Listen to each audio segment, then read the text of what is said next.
Pro 1 RRI Makassar. Selamat pagi pendengar RRI, kita berjumpa kembali pagi ini dalam Dialog Lintas Makassar Pagi. Saya Alfian bersama Anda. Kita bahas maraknya pinjaman online ilegal. Nah, dalam beberapa tahun terakhir ada perubahan yang cukup drastis kita lihat dari segi lembaga keuangan pendengar. Nah, bahwa saat ini telah bertransformasi juga bagaimana kemudian lembaga keuangan berupaya untuk melakukan transformasi dalam memberikan pelayanan bagi para nasabahnya. Terutama untuk sistem pinjaman yang menjadi sorotan akhir-akhir ini begitu marak ya, penawaran-penawaran pinjaman yang dilakukan secara daring dalam jaringan atau online. Nah, sehingga masyarakat pun banyak yang tergiur ya dengan begitu banyaknya kemudahan-kemudahan yang diberikan financial technology atau fintech tersebut. Nah, sejauh manakah harusnya kita menanggapi kehadiran fintech ini ya? Karena banyak yang korban kemudian ketika tidak membayar ini mendapatkan tekanan ya, mendapatkan cacian terkadang dari debt collector yang menagih ketika ada keterlambatan dalam pembayaran angsuran pinjaman tersebut. Nah, saat ini saya sudah bersama dengan pakar keuangan, pengamat keuangan, pengamat ekonomi dari Universitas Patria Arta, Bapak Bastian Lubis di ujung telepon tersambung. Halo Pak Bastian, Assalamualaikum, selamat pagi. Pak Bastian, ya, bisa mendengarkan suara saya Pak Bastian? Ya, kayaknya ada gangguan komunikasi pendengar. Saya akan coba tersambung sekali lagi dengan Pak Bastian Lubis, pengamat ekonomi keuangan dari Universitas Patria Arta Makassar.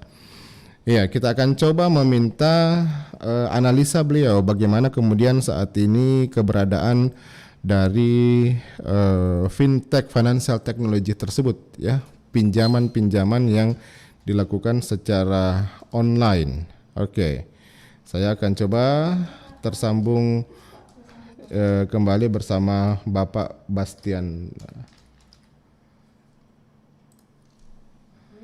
Baik. Ya, seperti telah kami sampaikan sebelumnya pendengar bahwa dalam beberapa tahun terakhir ini terjadi memang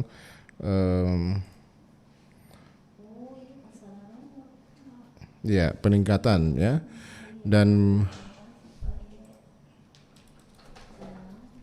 FM Pro 1 RRI Makassar. mendengar kami mohon maaf sedikit kita ada kredit tadi ya.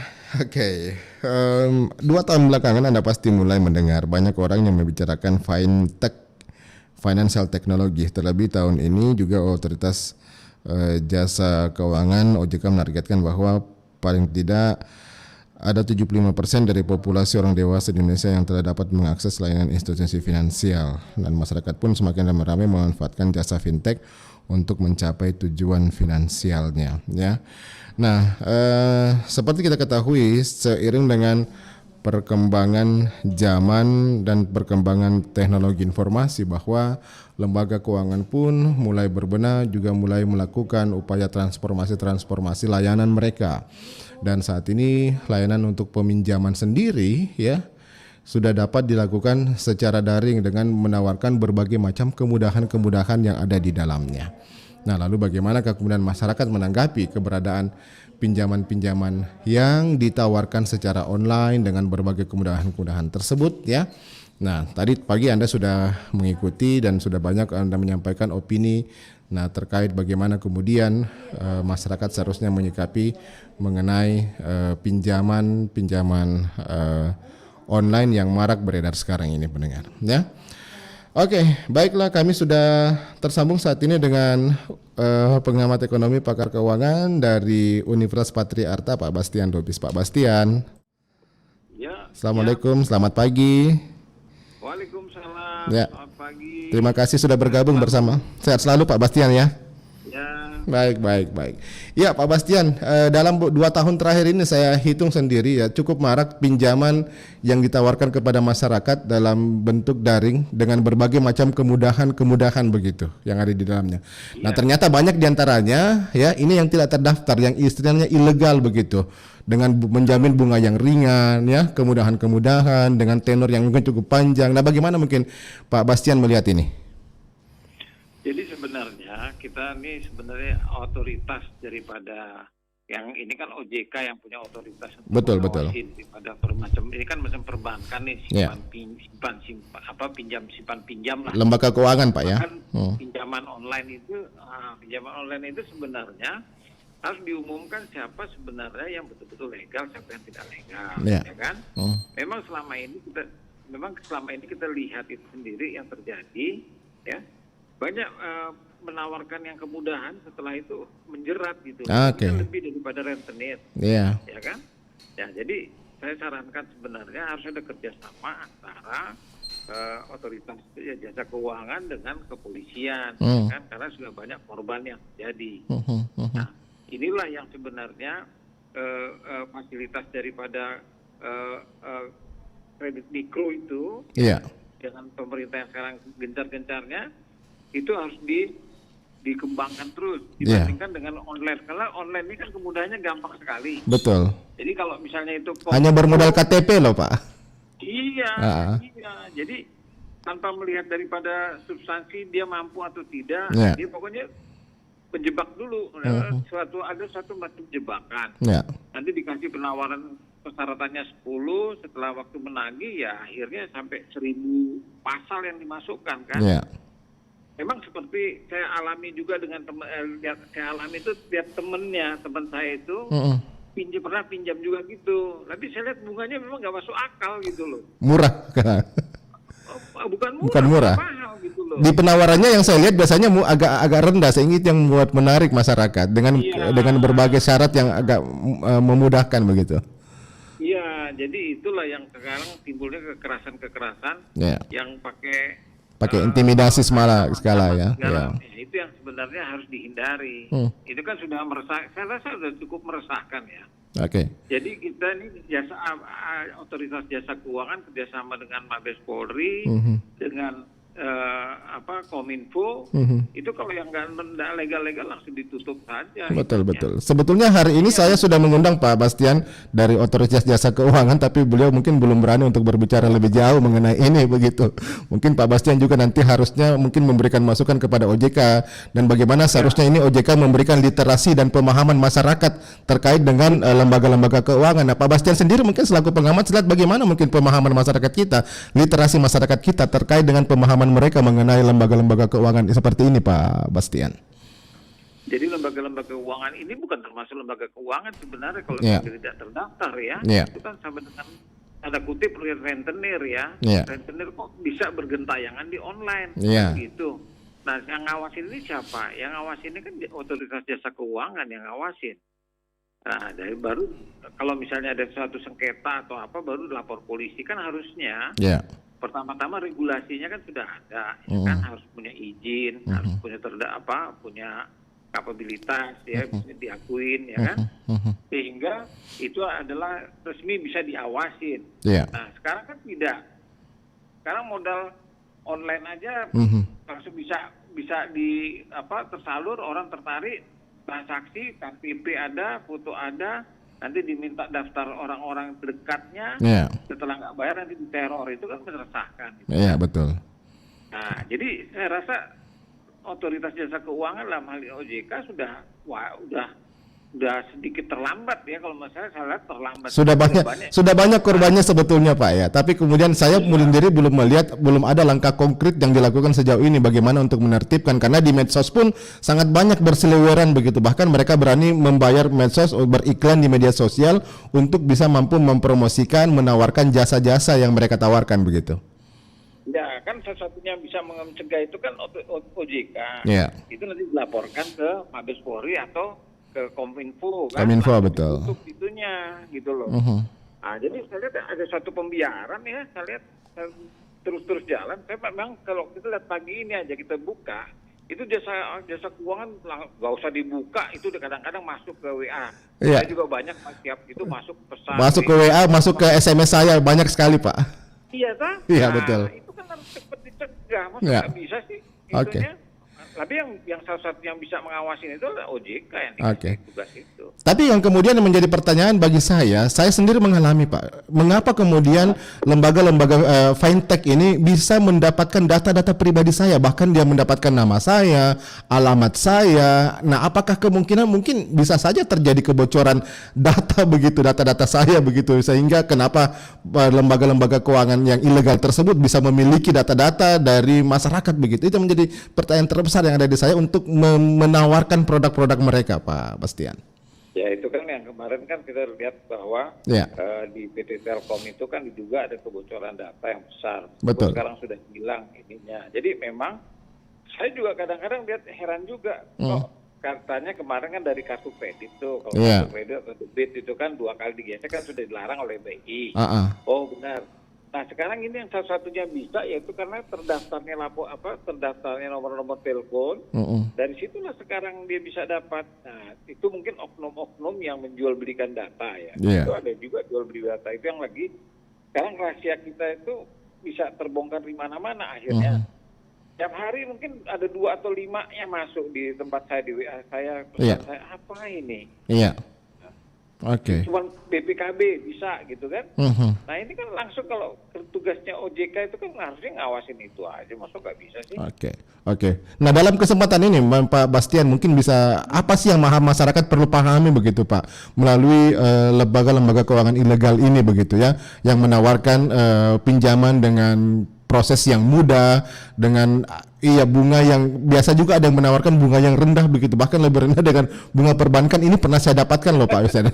Ya, yang tidak masuk akal. Nah mungkin Pak Bastian bisa memberikan pencerahan dan diliterasi sedikit kepada masyarakat kita, jangan sampai kemudian mereka ini gampang dibodohi dengan adanya informasi-informasi seperti ini Pak. Ya, jadi gini ya.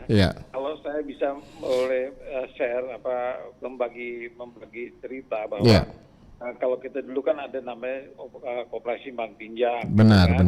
Sekarang dengan adanya online, tapi saya bukan menganjurkan, tapi kalau dalam terpaksa orang itu ya masuklah di pegadaian lah. Saya rasa pegadaian sudah bagus. Itu kan anak-anak dari di keuangan itu kan banyak di pegadaian. Jadi cepat dia prosesnya. Jadi sebenarnya otoritas jasa keuangan ini sendiri harusnya mensosialisasi ini, mensosialisasikan dan mengekspos pinjaman-pinjaman online yang sah gitu loh. Itu kan sudah bisa dipungkiri yang sah, yang tidak sah yang mereka langsung batalkan, habiskan semua. Terus yang kedua memang salah satunya yang bagus saya lihat memang yang paling cepat itu adalah pegadaian. Pegadaian kan menyelesaikan masalah tanpa masalah katanya. Tapi memang saya lihat kalau memang terakhir nggak ada bisa didenda. Setelah itu dijual, dilelang kan gitu. Saya rasa makin bagus. Bukan saya mempromosikan, tapi memang itulah satu-satunya untuk masyarakat ya. Kalau ke bank kan lagi agak ribet, agak susah. Persyaratannya cukup banyak kalau di perbankan. Persyaratannya cukup banyak, orang masuk ke bank aja. Nah orang-orang yang level menengah ke bawah itu takut gitu loh. Nah, jadi kalau misalnya ke pegadaian saya lebih dekat lagi, itu akhirnya bisa menghilangkan retenir atau yang online. Jadi memang tugas pokok daripada kewajiban dari otoritas jasa keuangan itulah salah satunya harus memberantas online yang pinjaman online yang liar-liar itu.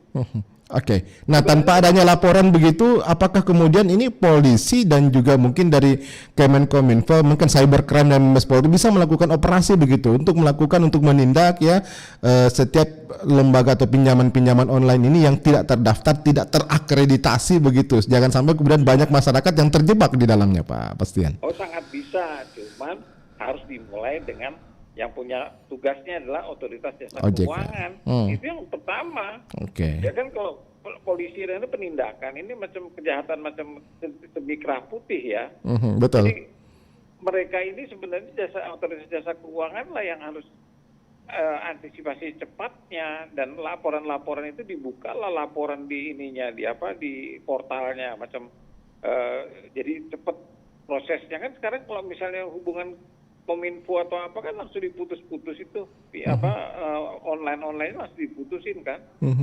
Nah, cuman memang harusnya dimulai dari otoritas jasa keuangan dulu, baru polisi bisa bertindak dan Kominfo juga bisa bertindak kan. Sekarang kan Kominfo salah satu tugasnya adalah misalnya memberantas situs-situs yang tidak bisa dipertanggungjawabkan atau situs-situs dewasa atau porno itu kan. Nah itu tugasnya, tapi memberantas yang pinjaman liar ini kan tidak ada tugasnya, malah dia nanti disalahkan kan. Nah, kalau sudah ada laporan baru diselesaikan semua. Yang bagus itu pinjamlah ke Pegadaian saja. Kalau misalnya cepat itu, saya rasa cepat itu di Pegadaian. Nah, tidak mensyaratkan yang berlebih-lebihan begitu Pak ya? Oh enggak, iya bawa emas atau apa dinilai sana udah langsung keluar itu. Oke.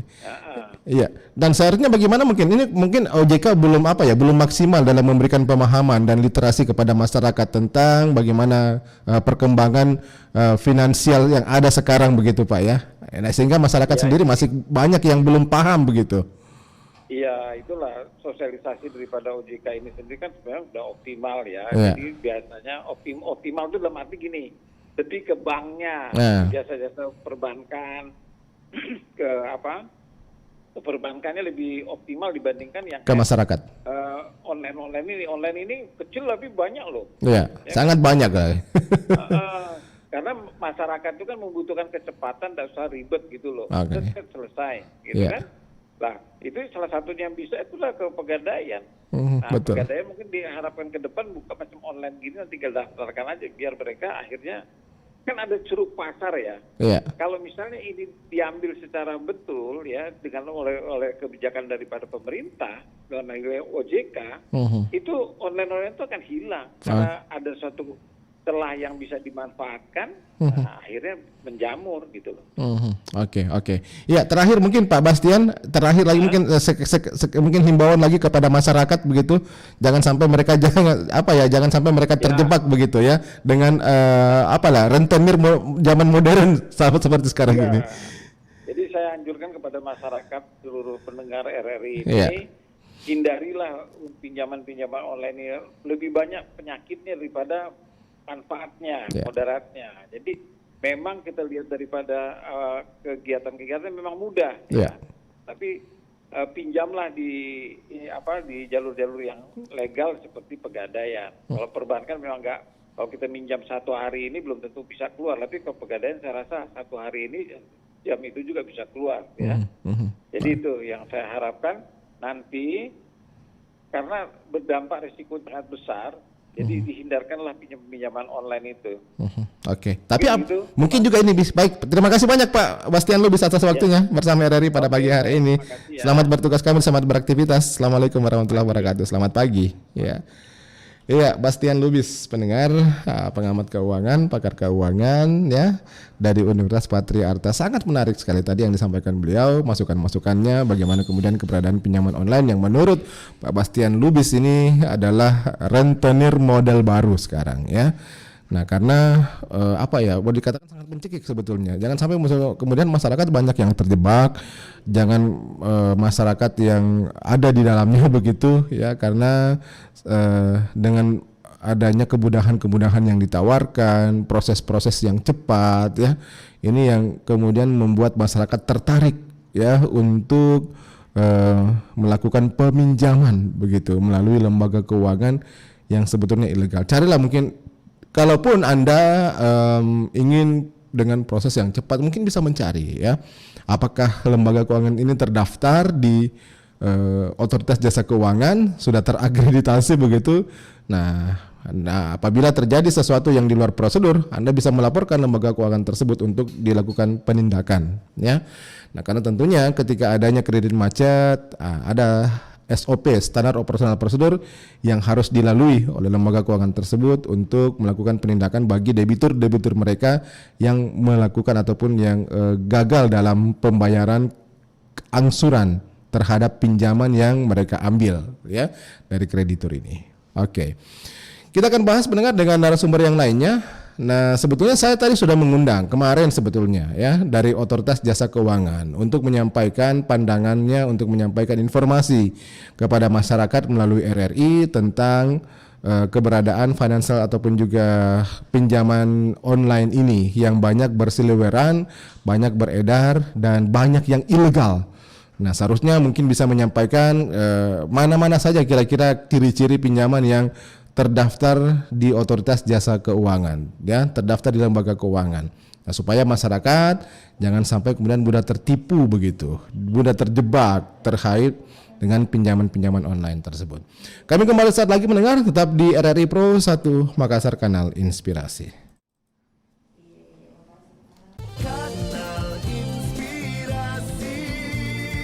Pro 1 RRI Makassar. Menko Kemaritiman dan Investasi Luhut Binsar Panjaitan, bangga buatan Indonesia. Tadi sudah kita saksikan bahwa produk lokal ini disampaikan oleh Bapak Gubernur, diminati oleh pasar mancanegara. Hal ini menunjukkan potensi produk Indonesia begitu kuat dan perlu dikembangkan, sehingga memiliki nilai tambah, dan inilah yang diperlukan bangsa Indonesia ke depan, ketersediaan produk unggulan daerah untuk melengkapi kebutuhan wisatawan domestik. Apa yang kita lakukan saat ini saya pikir sudah tepat melalui Bangga Buatan Indonesia. Kita sudah bergerak mempersiapkan produk-produk unggulan daerah. Dengan demikian sinergi Bangga Buatan Indonesia dengan bangga berwisata di Indonesia aja dapat berkontribusi bagi perekonomian bangsa Indonesia.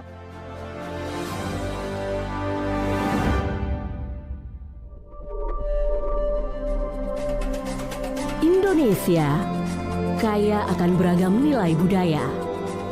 Nilai-nilai persaudaraan telah mengakar dan tumbuh di setiap jiwa bangsa. Di Pulau Sumatera, menghargai kawan dengan segala kekurangan dan kelebihannya dikenal dengan Pardonganon. Di Jawa terdapat istilah saduluren yang berarti persaudaraan yang abadi. Pela Gandong di Maluku, suatu ikatan persaudaraan dengan tujuan saling membantu dan tolong-menolong satu sama lain. Dan di Sulawesi Selatan, terdapat kultur satu rasa satu darah untuk bekerja sama yang dikenal Ak Bulung Si Batang, Acera Si Tongka-Tongka. Indonesia dipisahkan oleh beberapa pulau namun direkatkan dengan persaudaraan, saling mendukung dalam suka dan duka. Kita Indonesia, kita semua bersaudara.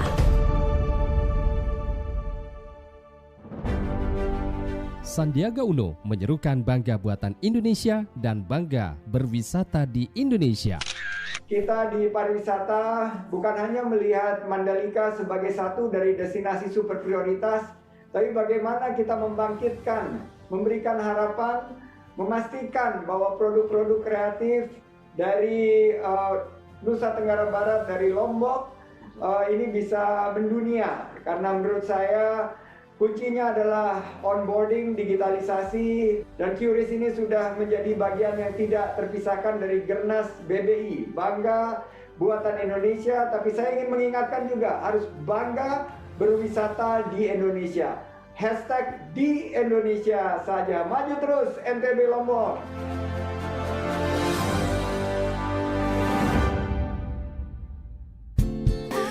Terima kasih pendengar, Anda masih bersama RRI Pro 1 Makassar. Kita bahas marak pinjaman online sekarang ya. Nah, sebetulnya yang paling berkompeten untuk menjawab ini adalah pihak dari Otoritas Jasa Keuangan. Ya, namun dari kemarin kami sudah menghubungi beliau, belum bersedia untuk menyampaikan pandangannya terkait dengan maraknya pinjaman online. Tapi ada hubungannya juga dengan bagaimana kemudian nanti ini kebijakan ketika sudah ada lampu hijau dari Otoritas Jasa Keuangan untuk membekukan ya situs-situs pinjaman online begitu yang berseliweran di internet. Saya sudah bersama dengan PLH Dinas Komunikasi Informasi Makassar, Bapak Denny Hidayat. Pak Denny, Assalamualaikum, selamat pagi. Waalaikumsalam warahmatullahi wabarakatuh. Sehat-sehat Pak Denny. Selamat pagi buat semua pendengar RRI. Oke, sehat-sehat Pak ya. Alhamdulillah. Baik. Kemarin sempat drop tapi hari ini sudah mulai pulih. Oke. Saya mau ingin tahu kalau di Pemkot Makassar masih WFH atau masih 50-50 Pak, gimana di sana? Ada sebagian WFH. Ada sebagian WFH. Okay. Ada edaran WFH tapi seperti pejabat seperti kami hampir tidak ada WFH. Oke, jadi semuanya standby di kantor juga Pak ya? Ya. Oke. Sebagian. Baik. Memang ada WFH. Iya, mungkin Pak Denny sendiri di Kemenkominfo di jajaran Diskominfo mungkin sudah mengetahui bagaimana keberadaan dari fintech ya, yang financial technology yang atau pinjaman online yang dalam beberapa tahun terakhir ini sangat marak begitu. Banyak loh masyarakat sekarang Pak yang terjebak di dalamnya karena mereka tergiur dengan dengan adanya kemudahan-kemudahan yang ditawarkan ya, dari proses-proses yang cepat, dan ini banyak berseliweran di media sosial. Mereka punya situs sendiri. Nah, tapi sayangnya banyak yang di antara mereka ini masih ilegal dong, Pak. Nah, bagaimana kemudian dari Kominfo melihat ini, Pak Denny? Pertama, dari Kominfo Makassar hanya bisa memberikan wejangan-wejangan atau tips ya kepada para pendengar pemirsa RRI. Namun kewenangan untuk menutup, tadi sempat sekilas saya dengar, untuk menutup atau membatasi akses ke situs pinjaman online, ini menjadi kewenangan pemerintah pusat atau kementerian. Ya. Ya. Pertama, ada yang perlu kita garis bawahi. Kemudahan itu adalah kemudahan palsu yang diberikan oleh pinjaman online atau fintech online ilegal. Dia SMS, kita perangkap di sana, beratnya bunga berbunga dan lebih ganas lagi. SMS-nya ya. Betul. Teror keluarga dan lain-lain. Ya, ini cukup berbahaya. Jadi pihak berwenang pun sebenarnya kalau sudah masuk ke teror seperti ini ya bisa sudah pelanggaran hukum, Pak, ya. Tindakan. Oke. Nah, yang menjadi pertanyaan juga sejauh ini ya, bagaimana kemudian data-data dari masyarakat begitu mudah didapat oleh lembaga-lembaga keuangan ilegal tersebut. Saya misalnya nih, Pak, ya, kenapa kemudian begitu banyak penawaran yang masuk dengan mengetahui nama, identitas saya, mulai dari nama, alamat saya, ya. Bahkan saya semua itu mereka ketahui dan masuk melalui SMS dan juga pesan WhatsApp sampai ke nomor saya. Ini ada pertanyaan, dari mana mereka memperoleh data-data tersebut, Pak Denny?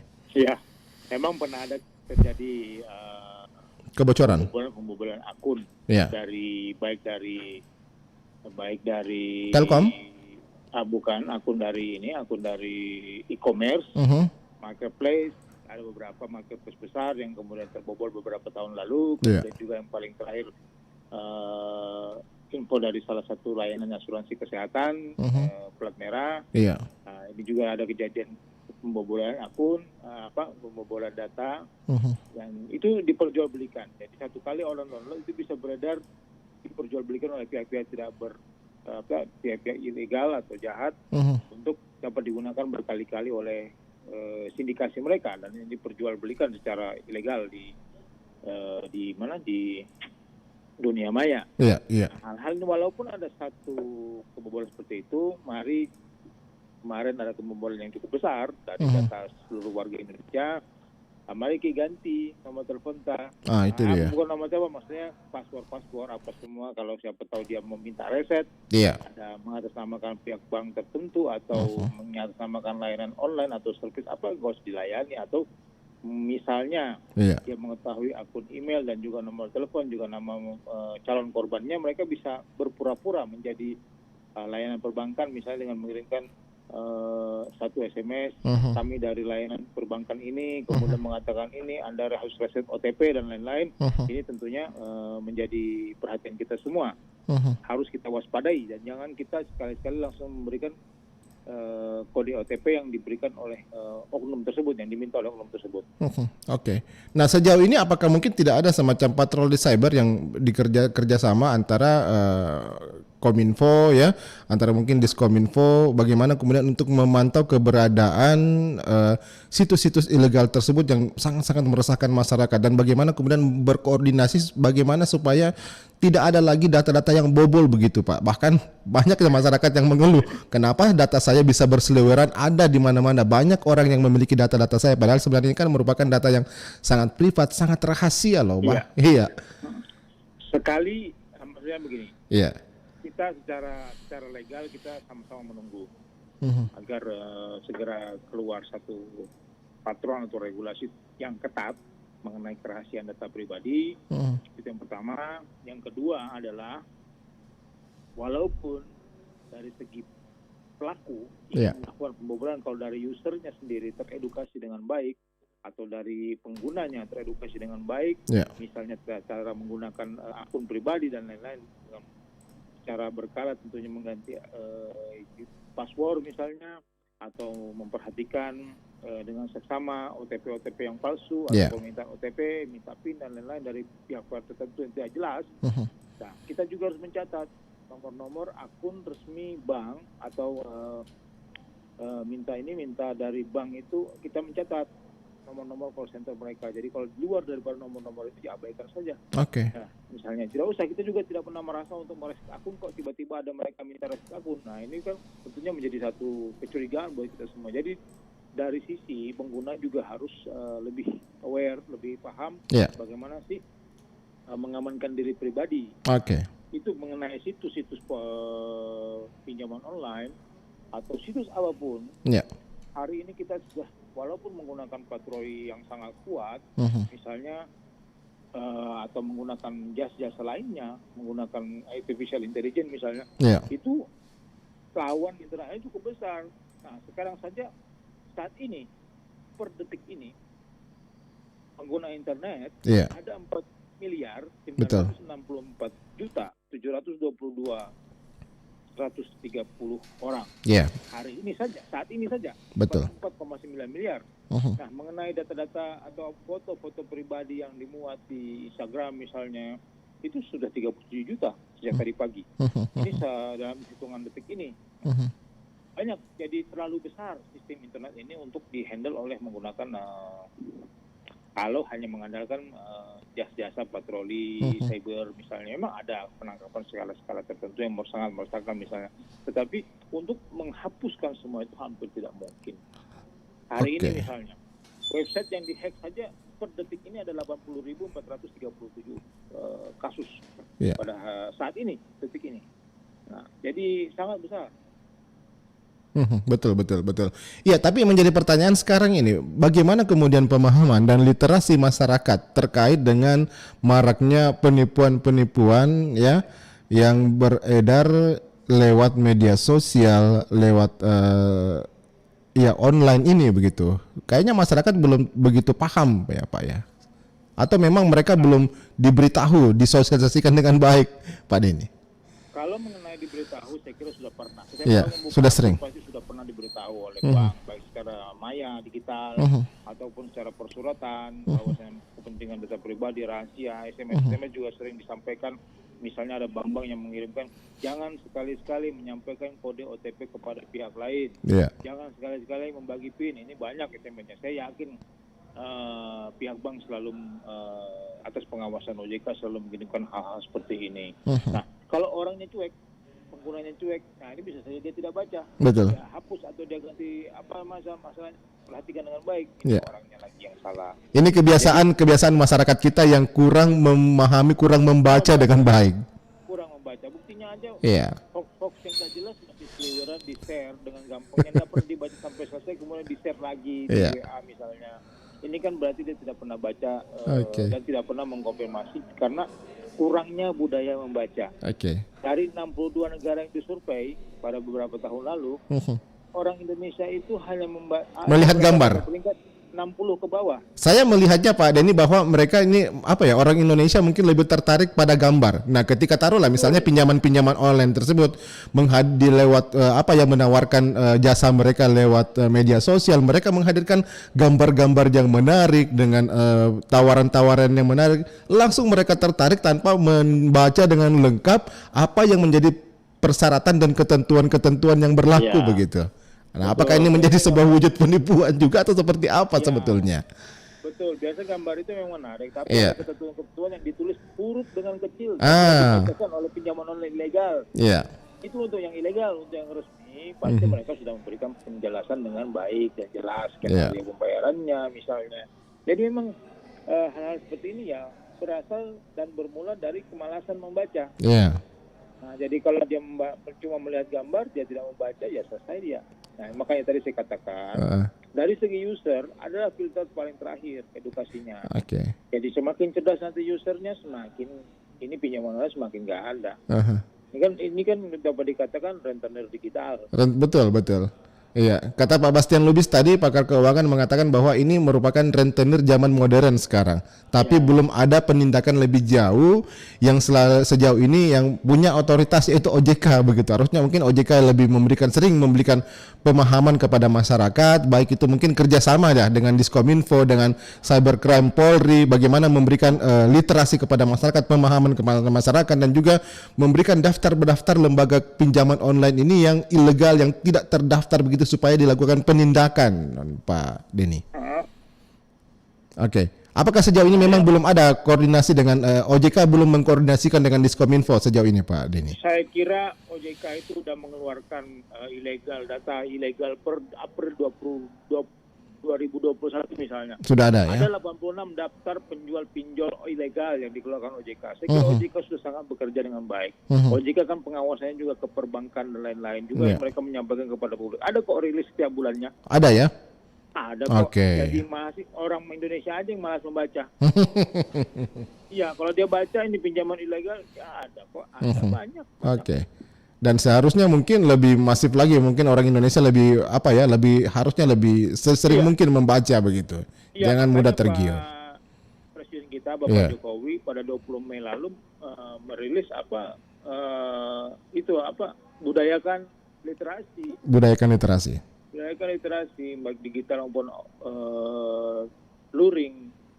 Jadi banyak kok di OJK kemarin April 2021 mereka mengeluarkan 86 daftar. Misalnya ada beberapa, ada uang, kemudian uang kaya, mari pinjam segala macam. Sampai itu ada 86 nama kok, ada diri sama pinjaman sakumu dan lain-lain. Semua. Jadi penipuan model ini sebenarnya bisa tidak berfungsi kalau masyarakatnya cerdas. Iya. Oke. Nah, yang paling parah kemudian ini masyarakat kita yang berada di daerah-daerah begitu, yang masih kurang paham dengan hal-hal yang seperti ini. Banyak loh di antara mereka yang masih tergiur dengan adanya pinjaman tersebut, karena inilah tadi kebiasaan membaca yang malas, kemudian hanya tertarik dengan gambar begitu, judul besar. Judul besar yang biasanya kemudian mereka membuat tertarik, yang kemudian mengalahkan bagaimana syarat dan ketentuan-ketentuan yang ada tersebut. Ini yang menjadi permasalahan kita. Makanya di awal tadi saya katakan, ini kelihatan menarik di awal, tapi akan menyedihkan di akhir. Buat orang yang sudah terperangkap dalam pinjaman ilegal. Oke, baik. Bayangkan ada pinjaman-pinjaman yang bisa lebih besar 20% setahun, Mas. Ini luar biasa. Ada bahkan 3% per bulan. Berarti kalau setahunnya udah berapa tuh? 36%. Betul. Ada bahkan lebih besar daripada itu. Ada bahkan meneror penggunanya, keluarganya, dan macam-macam. Ini kan jadi susah. Baik. Ya. Baik, terakhir Mas Denny mungkin ada himbauan ya kepada masyarakat kita ya dari Diskominfo Makassar, mungkin juga gini kepada seluruh masyarakat begitu, perwakilan dari Kementerian Komunikasi Informasi ini, di Mas Denny mungkin bisa menyampaikan bagaimana menyikapi maraknya tawaran pinjaman online ini, Mas Denny. Ya, jadi mengenai tawaran pinjaman online, jika Anda menerima atau pendengar RRI menerima tawaran pinjaman online dan ingin masuk ke dalam tawaran tersebut, tidak ada salahnya meng-cross-check kepada pihak OJK ini legal atau legal. Tidak ada salahnya itu hanya meluangkan waktu beberapa jam, Anda terdesak mungkin, tapi cek dulu lah dengan ke pihak OJK. Ini benar atau ilegal. Nah, kemudian yang kedua, saya doakan semua pemirsa RRI dalam kondisi kita yang sekarang ini sedang dalam pandemi, tetap sehat, banyak berkah rezekinya, juga makin banyak rezekinya. Semoga pinjaman online ini makin jauh dari kita. Yang terakhir, perbanyak membaca, budayakan banyak-banyak membaca sebelum mengiyakan satu layanan. Membaca. Baik. Pak Denny, terima kasih banyak Pak Denny. Sangat menarik ulasannya, sangat bermanfaat sekali. Mudah-mudahan masyarakat bisa tercerahkan begitu Pak Denny. Terima kasih. Sama-sama. Selamat pagi. Assalamualaikum warahmatullahi wabarakatuh. Waalaikumsalam warahmatullahi. Ya, Denny Hidayat, pelaksana tugas Dinas Komunikasi Informasi Kota Makassar ya. Tapi kendatipun tidak hadir OJK pada saat ini pendengar, pembahasan dengan Pak narasumber kita Bastian Lubis yang pertama tadi dan Pak Denny Hidayat dari Dinas Komunikasi Informasi sudah memberikan gambaran ya, sudah memberikan pemahaman literasi kepada Anda bahwa ketika melihat tayangan, melihat tawaran yang hadir di media sosial Anda, jangan langsung tergiur begitu ya. Saya baca komentar yang masuk dari Sidan. Halo Sidan, terima kasih Sidan. Ini tidak mudah terpengaruh katanya dia Sidan dengan pinjaman online meskipun banyak masuk lewat SMS, lewat Facebook begitu ya Sidan. Oke, tawaran-tawarannya. Iya. Silakan pendengar yang lain. Saya buka. Halo, selamat pagi. Assalamualaikum. Iya. Dari siapa di mana? Selamat pagi. Iya, dengan siapa di mana? Dengan Pak Heri di Flores. Pak Heri di Flores. Oke, gimana Pak Heri? Sangat menarik bahasan pagi ini. Ya, mungkin Pak Heri sudah sering mendapatkan tawaran Pak Heri. Karena saya juga termasuk pribadi yang terperangkap. Oh, begitu Pak. Oleh lembaga yang bermunculan, lembaga keuangan yang bermunculan. Iya. Jadi sepertinya ada pembiaran dari pemerintah terkhusus dari pihak keuangan. Oke, OJK. Dari Kementerian Keuangan. Dan sepertinya kita sedang mengalami penjajahan yang begitu berat. Iya. Jadi sepertinya pemerintah tidak bekerja untuk menyelamatkan masyarakat dengan hadirnya lembaga keuangan atau istilah lembaga keuangan yang baru yang bermunculan seperti yang ada di Flores ini ada banyak sekali. Oh, banyak juga di sana Pak ya? Tapi dibiarkan begitu saja. Sebenarnya lembaga keuangan, Kominfo dan Polri harus segera bertindak dengan lembaga-lembaga keuangan yang bermunculan seperti Cendawan di musim hujan. Oh, betul. Jadi mungkin dari Pak Yoris. Baik. Terima kasih Pak Yeri ya. Jangan dibiarkan Pak Yeri. Selamat pagi Pak Yeri dari Flores. Jangan dibiarkan ini ya. Dia menjamur, kemudian seakan-akan mengetahui apa yang menjadi kebutuhan dari nasabah, apa yang menjadi kebutuhan dari masyarakat. Pak Yeri, satu telepon lagi ya. Halo, selamat pagi. Selamat pagi. Iya, dari siapa di mana Pak? Dari Abdullah Sewang, Makassar. Pak Abdullah Sewang, silakan Abdullah Sewang. Sebaiknya ini pemerintah segera cepat bergerak. Iya. Jangan dibiarkan itu. Iya, aparat segera bergerak. Kominfo segera bergerak. Jangan dibiarkan ini kan sepertinya ini legal ini caranya ini. Iya. Karena dari pemerintah, dari aparat, dari Kominfo tidak ada yang peduli. Iya, seharusnya ini dicegah ini, dihentikan ini. Sebaiknya dicari orangnya ini. Ini. Jadi supaya tidak berbahaya kepada masyarakat kesian. Oke. Jangan masyarakat terjebak ya. Masyarakat sekarang sudah ancur-ancuran mau bikin direpot-repotkan lagi dengan adanya yang apa namanya penipuan-penipuan yang begini-begini. Iya. Baik. Saya kira itu. Baik, terima kasih. Oke. Terlaksana. Oke. Iya, makasih. Assalamualaikum. Waalaikumsalam warahmatullahi wabarakatuh. Terima kasih Abdullah Sewang dari Makassar.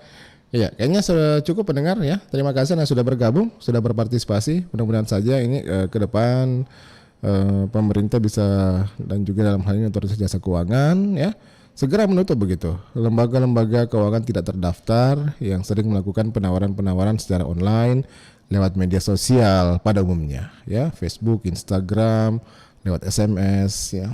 Oke. Sampai di sini saya temani Anda dalam dialog Lintas Makassar pagi, maraknya pinjaman online ilegal. Saya Alfian, atas nama kerabat kerja mengucapkan terima kasih. Selamat pagi, sampai jumpa. Assalamualaikum warahmatullahi wabarakatuh. 4,4 FM Pro 1